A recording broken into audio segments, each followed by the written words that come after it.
Tinitingnan ng kanyang mga nasugatan na tauhan, inutusan ni Song Zhang sila na manatiling malayo sa giant rat sa ngayon, ngunit dapat magpatuloy na mag-obserba sa mga paggalaw nito. Gayunpaman, hindi nalalaman ng lahat, ang giant rat ay may isang mataas na sense of smell at nahuli ang kanilang amoy sa tumpak na sandaling iyon.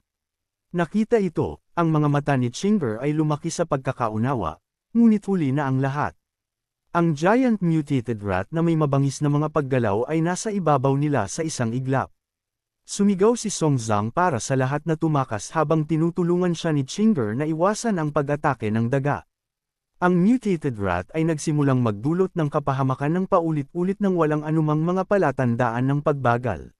Sa gitna ng nakakabingi na kaguluhan, sinubukan ni Chinger na tulungan si Song Zhang sa kanyang mga paa.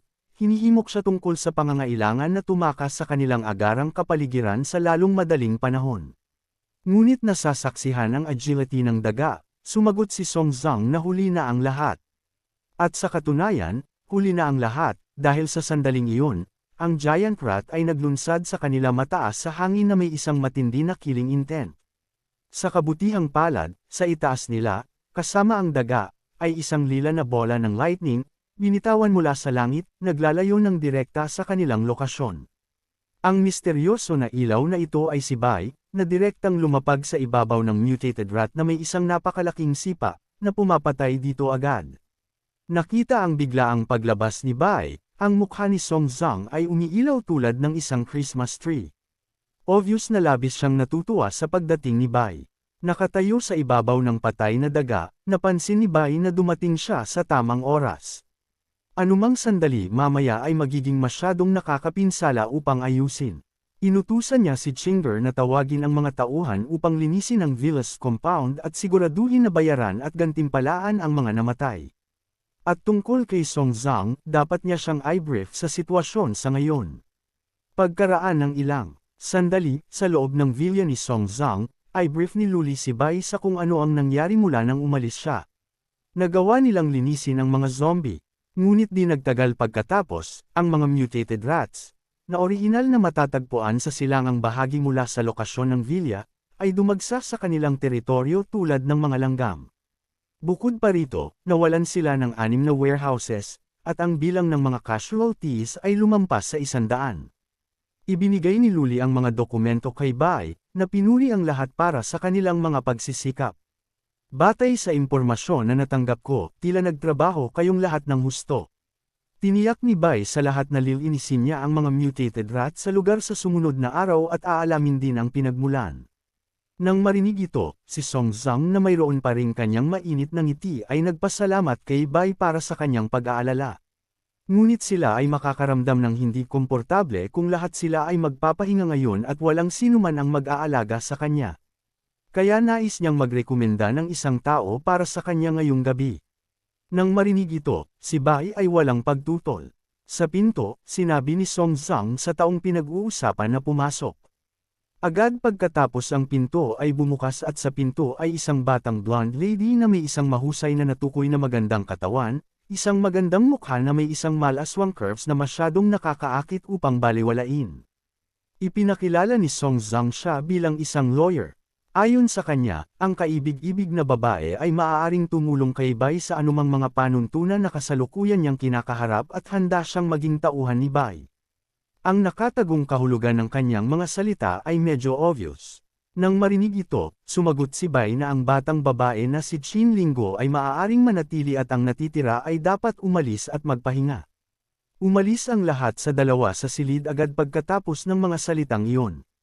Samantala, si Qin Linggo na may isang mapang-akit na demanor, sinabi kay Bai na kung kailangan niya siyang gumawa ng anumang bagay, kung gayon ang lahat ng kailangan niyang gawin ay sabihin ito. Nang marinig ito, naglagay si Bai ng isang daliri ng delikado sa ilalim ng kanyang baba at sinabi sa kanya na narinig niya na ang kanyang profession ay medyo matalas ang dila, sharp-tongued. Kaya ang lalaki sa ibaba ay gustong maranasan ito ng first hand. Sa pagkarinig nito, nagbigay si Qin Lingyu ng isang nagniningning na ngiti. Naunawaan ang kanyang gawain ng may kagalakan, sumagot siya na nauunawaan niya at tinitiyak si Bai na hindi siya bibiguin. Kaya pagkatapos ng isang matindi na session pagkaraan ng ilang sandali, Bahagi 06 pinunasan ni Chin Linggo ang kanyang bibig ng malinis, nagpapasalamat kay Bai para sa pagkakataong ito. Sumagot si Bai na nagsasabing sobrang nasiyahan siya dahil ang teknik ni Chin Linggo ay talagang magaling. Pagkatapos ay tumayo siya mula sa sofa at tumungo patungo sa bintana. Tinitingnan ang view sa ibaba, sinabi niya sa kanya na lumapit. Hayaan mo akong magsalita ng ilang mga salita tungkol sa aming mga kinakailangan sa paggawa ng panuntunan dito, sabi niya. Ngunit habang si Bai ay malapit ng magpatuloy, si Chin Linggo ay biglang yumuko sa harap niya sa bintana, na nakakalito sa kanya.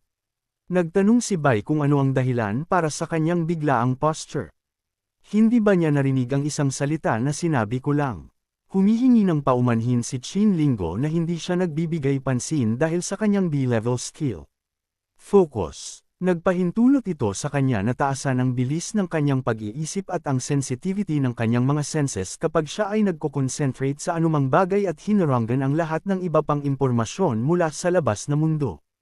Nakikinig sa kanyang paliwanag, nagpatuloy si Bai sa kung ano ang kanyang sinasabi.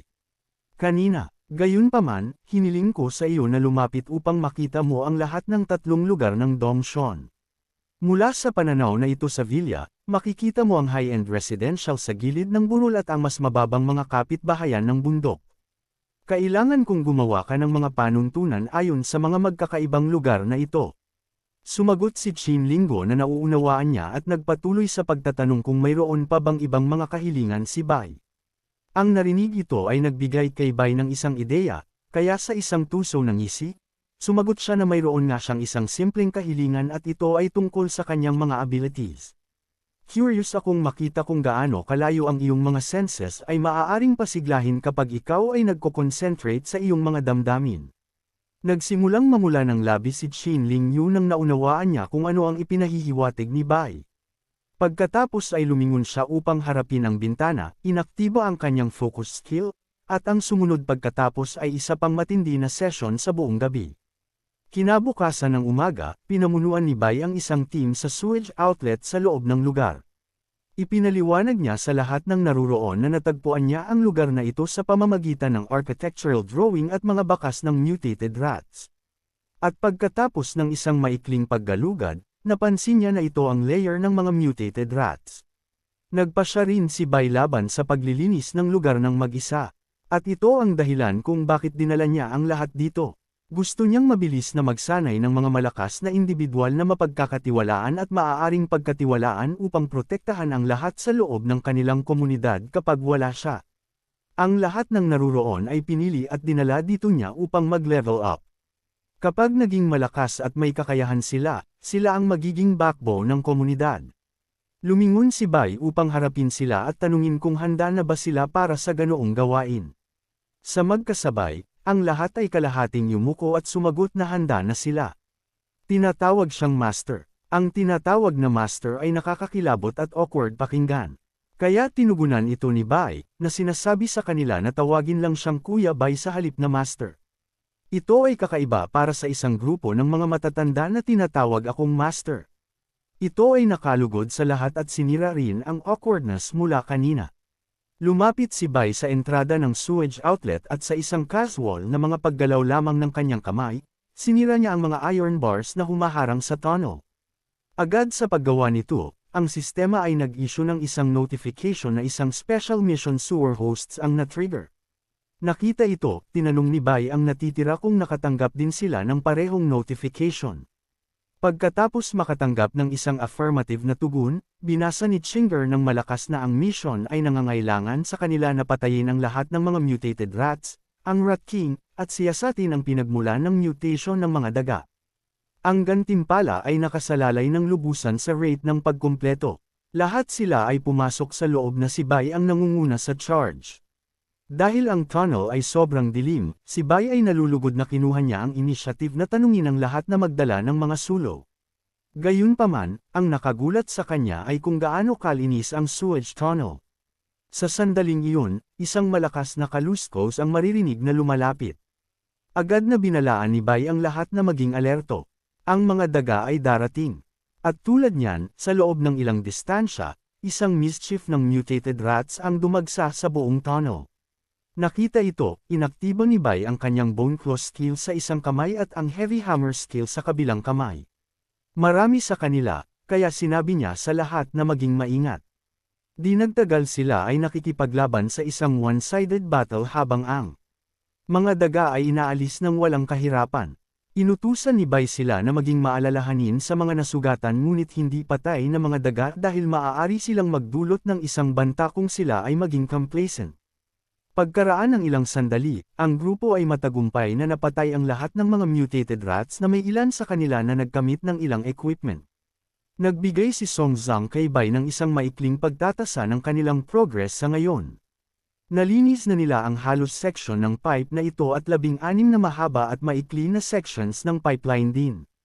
Ngunit sa sandaling iyon, isa pang daga ang lumapit sa kanila, na nagdulot sa isa sa mga tauhan na malakas na ipaalam sa lahat. Nakita ito, si Song Zhang ay ngumiti lang at sinabi na siya mismo ang mag-aasikaso dito dahil isa lamang itong mutated rat. Kaya, habang ang daga ay lumapit sa kanila mula sa mga anino, inutusan ni Bai siya na gamitin muna ang kanyang scouting skill. Nang gawin niya, agad siyang natigilan sa lugar nang napagtanto niya na ito ang boss, isang level 7 boss, ang Rat King. Hindi niya makita ang kanyang tiyak na attributes, ngunit ang strength at agility ay 34 na po ayon sa pagkakasunod-sunod. Ang Rat King ay naglunsad kay Song Zhang na may evidente killing intent, ngunit bago ito makalapit pa sa kanya, lumundag si Bai pasulong, nagpapas siya na harapin ito ng head-on. Nag-aalala, sinabi niya kay Bai na maging maingat, ngunit ang nakita niya pagkatapos ay nag-iwan sa kanya na walang imik. Sa isang malinis na hataw, mabilis na napatay ni Bai ang Rat King. Nakatanggap siya ng isang grade E set ng Defense Plague Boots. Nagbibigay ito ng karagdagang 5 agility points sa gumagamit. Nagkaroon din ito ng isang poison protection function na nagbabawas sa effects ng poisonous debuffs.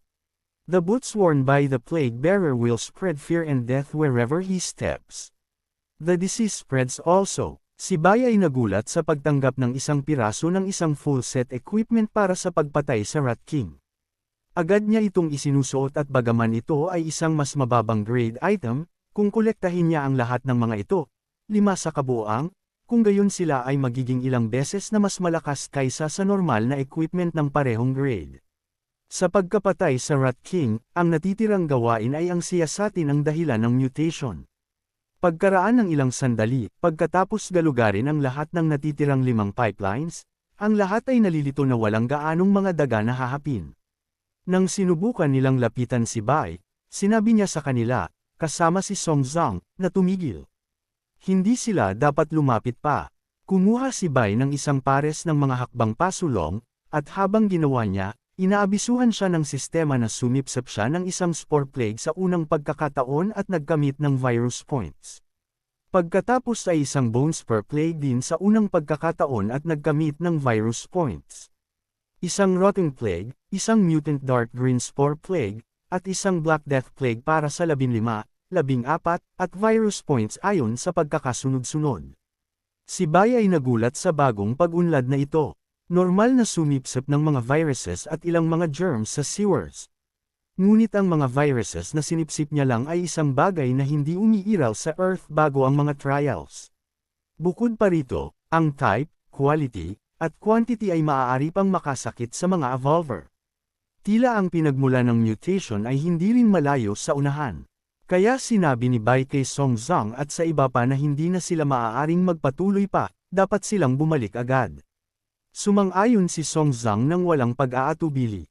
At habang nagpatuloy si Bai pa, napansin niya na sa bawat hakbang na ginawa niya, ang virus points ay lumago ng mas mabilis, na natagpuan niyang kawili-wili.